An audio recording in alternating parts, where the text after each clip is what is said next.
The situation with the Jets yesterday, we spoke about it in real time when we realized that the Jets had fired Robert Saleh. And I think by all accounts, Robert Salah had done his job. He's a defensive-minded head coach. The problem is the offense. But Robert Saleh and Aaron Rodgers, whether they were on the same page or not, doesn't matter because Robert Saleh was going to get the blame. You can't fire the quarterback. Aaron Rodgers came in, and you kind of gave him total autonomy. Robert Saleh looked like he was trying to coexist with Aaron Rodgers, but the offense is the reason why they're in this position. And Aaron Rodgers hasn't lived up to his end of the bargain so far, and now you fire your head coach. Also, there have been numerous reports about Robert Saleh being escorted out of the building yesterday, and a couple of different reporters said that there's a security guy who walked Robert Saleh to his car, which is protocol. It's not like they were forcibly moving him from the premises or anything of that nature. So that's Rich Cimini, who covers the Jets. I think at first we thought, oh my gosh, they're escorting him out, as much as we fired you and this is what protocol is. It sounded, I think, worse than, oh my gosh, what's he going to do? Are they going to make sure he doesn't have a confrontation with Aaron Rodgers? I think it was just, and now this happened to a couple of friends who left ESPN, and they told management they were taking another job. They were escorted out of the building. A little bit different here. This is the head coach. And maybe it's just protocol, you walk him out. It sounded a little bit like, oh my God, they're forcing him out, or you got 4 armed guards with him. It was, hey, we're going to walk you out to your car. I don't know if they were worried about him stealing secrets. Like, what secrets could you possibly have? And if you had secrets, wouldn't you have used those to keep your job? Hey, whatever you do, don't take the offensive game plan out of the building. No, please take the offensive game plan out of the building. All right, Seton, what's the poll question we're going to go with? More to blame for the Jets' struggles. ... Okay. The head coach, the quarterback, the owner. I'm going to throw the offensive coordinator in there. But there's maybe room that we can talk about the fourth. But to me, the OC seems to be getting a pass. Nathaniel Hackett. Shh. I know. Who's to blame? Maybe more responsible. Responsible. Let's not put blame out there. Why don't we say who's more responsible? Well, I'm going to put it on Aaron Rodgers. Because Rodgers, he got to bring in his guys, whether it was Randall Cobb or Alan Lazard. He got to bring in his offensive coordinator, Nathaniel Hackett. And the issue has been the offense. He's missing in action during the summer. He's on a vacation to Egypt. The ayahuasca, journey as well. He missed all of last season. You're coming back from an Achilles, and you need to be there. You need to be there because your teammates are getting used to you. They didn't get used to you last year. You needed to be there. So I'm going to start there. The blame should be on Aaron Rodgers. I'm going to start there, and then you can trickle down. Nathaniel Hackett's his guy. So if you're going to say, oh, Nathaniel Hackett, the offensive coordinator, well, who brought him in? Aaron Rodgers did. And I don't think this is a case of Aaron goes to Nathaniel Hackett and goes, okay, sensei, enlighten me. I think it's more of a, hey, we're buddies. Hey, I'm thinking we're going to do this. Yeah, sounds good to me. All right, go get him. I don't think there's a pecking order or a chain of command there. It feels like Aaron Rodgers is running the Jets. And now we're going to find out. Now you want to run the Jets? Go get them. Because this is a winnable division. They could easily win 11 games this year, or could have. So Tua is out. The Patriots are going with a rookie quarterback. And Buffalo may have played a little bit over their heads so far. This is a winnable division. You score 9 points at home against the Broncos. You go to London, and the quarterback that you jettisoned so you could take Zach Wilson is leading a team that's undefeated. Not a good situation. Not good. Yeah, Paulie. I think after a day of thinking about this, I'm usually anti midseason firing. I think if you're Woody Johnson, you did the right thing here. If it was inevitable that the guy's going to be fired, let's try to jumpstart this season and not lose this season. With what you said, you have one team to beat in this division. One team. And if they beat the Bills on Monday night, they're in first place. Isn't that crazy?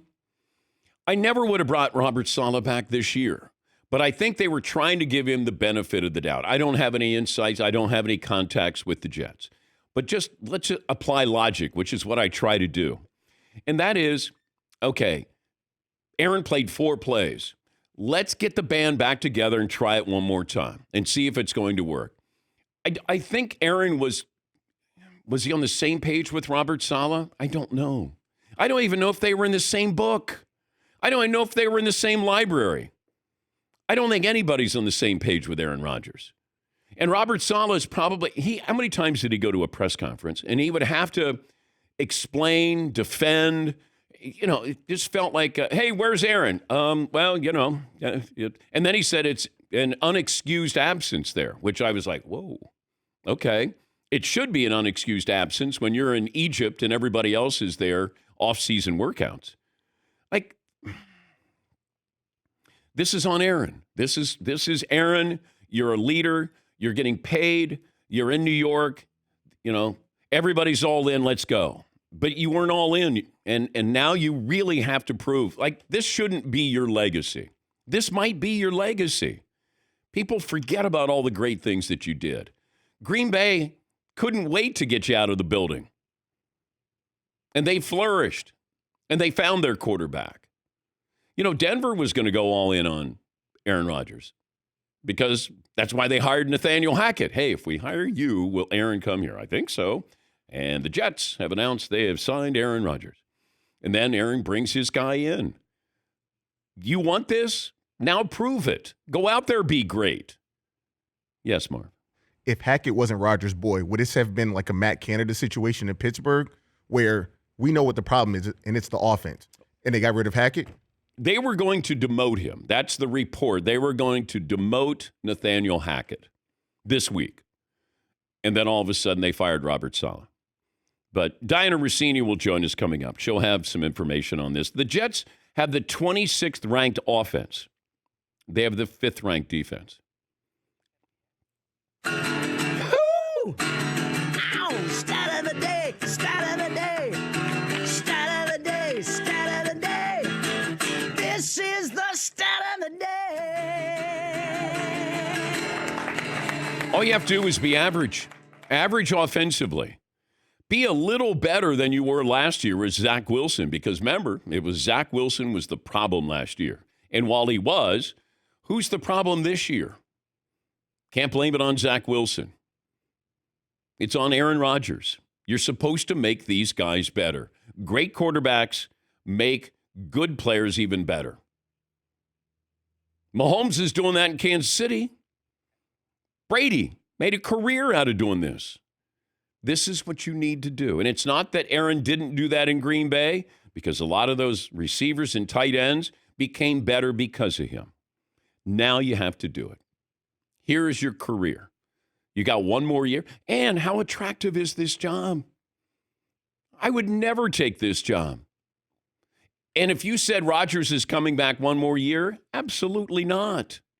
If you said this is Aaron's last year, okay, I would consider the job. I don't want to walk into this. Do you think Bill Belichick wants to walk into this? Mike Vrabel wants to walk into this? I wouldn't. It may get uglier before it gets better. But I can't imagine. Everybody's like, oh, Belichick, he's the guy, or Mike Vrabel. Okay, they might be. First thing I would ask is, what's Aaron's contract situation? I would not want him back if I'm taking that job long term. No way. So now you have a coach you fired, and now you have a vacancy, and now how attractive is the job? It's New York. It's the Jets. You got a chance to revitalize. Oh, my God, if you win a championship. I would run. I would not want that job. All right, Seton, what other poll questions are you considering? Well, how do we word a question about how desirable that job is? The Jets head coaching position. Because you have obviously any job in the NFL is highly desirable. Yes. But But. I think it depends on the caliber of coach you're looking at. Right? Yes, Paul. I think I got it. Let's assume a couple jobs were open. Let's assume Jacksonville and the Jets were open with what you know right now, and the offer was the same. Which one would you take? Well, I want to be careful. I don't want to do that to Doug Peterson. Yeah, I don't want to do that because this is real. Jacksonville's hypothetical. I think if you said Jets opening or another opening around the NFL without getting specific, I just don't think the Jets' job is attractive because of Aaron Rodgers. As strange as that's going to sound, but he's got a year left on his contract. It almost feels like this is it. Yes, Eden. So is the question, does Aaron Rodgers make the Jets' job more attractive or less? Yeah. Are we allowed to do that? Sure, yeah. Because right now it's not attractive. He's not playing great mobility-wise. I mean, we saw glimpses. Remember, they beat the Patriots, and we're going, oh, my God. And then you realize they beat the Patriots. I mean, they could have lost to the Titans, but they've been in games because of their defense. What's the offensive play where you go, how about that magic there? Like we're not seeing anything. No running game. The problem with the cadence. Like, what are we doing? Maybe if you're there in the offseason and you're working with your teammates and they do understand you and they do get your cadence, although I didn't buy into that excuse. And Robert Saleh backtracked from that, but still. And then all of a sudden Rodgers go, well, maybe there should be some accountability. Okay. Accountability is the offseason too, where you have to be accountable. You're the leader. It's not vacation time. You got the rest of your life. This is when you needed to be there for your teammates so they see you in the building. And yes, it sounds corny. First one to show up, last one to leave. How many players have we heard talk about their quarterbacks that way?